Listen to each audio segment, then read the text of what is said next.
So let's speak next about personification. I'm going to pair this with depersonification, which I will discuss afterwards. To understand the way that personification works, it's important to recognize first the structure between objects, animals, and people in terms of status. We have objects being the lower status, then animals, and then people. Personification works by changing our perception of objects and animals and making them more human.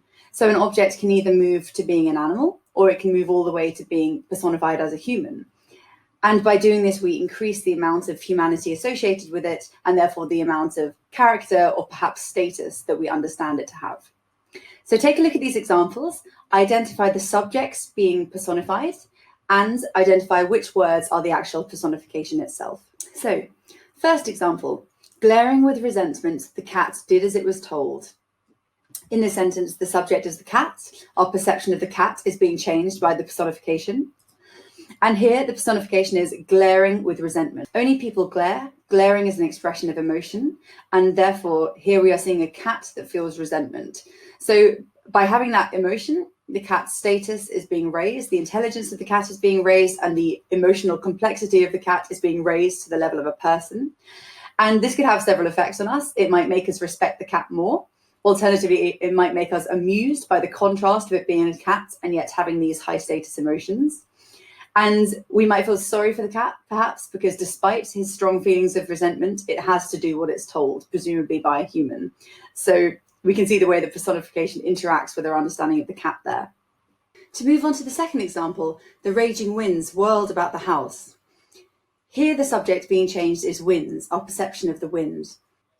The presentation of the wind as raging increases the status and the power of the wind. It becomes humanoid, almost as if it has a sense of purpose in its destructiveness. So this makes it more threatening, more powerful, and more dangerous than the wind would usually seem to us. You'll see that often with these literary devices, there is more than one device at play as well. So for example, here we have the wind's whirled. That would be an example of alliteration, which we could talk about the effect of elsewhere. So to look at the third example, the warm and comforting fire crackled happily. Normally, we might assume that a fire would be portrayed as something dangerous. However, here we can see that it's being portrayed as comforting and happy in itself. And so not only does it have a sense of self, a sense of its own personification, but it's also interacting in a comforting way with the reader. So it's giving you this relationship with the fire that is quite different from if it was trying to create a dramatic or frightening effect. Here, the fire is gentle, content, and a pleasant presence in the room.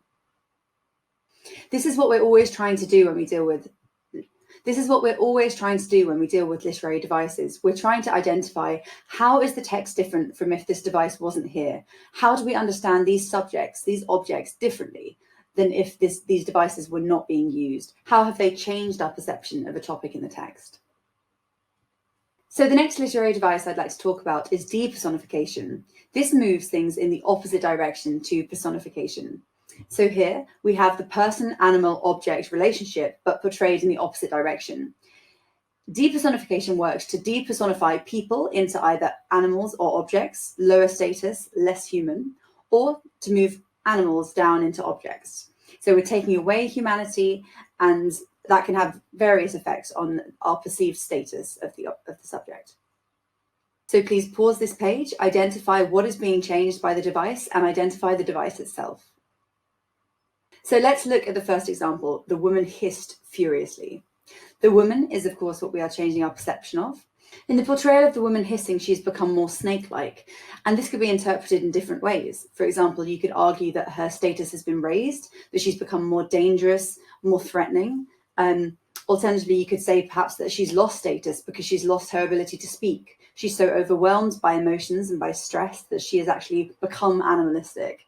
So it depends on what topics you're trying to link it to in terms of how you might interpret these devices. In the second example, my father laboured like a dog in that factory. Our perception of the father is being changed by his comparison to a dog. So of course, this is also a simile. We see a lot of overlapping in the use of different literary devices.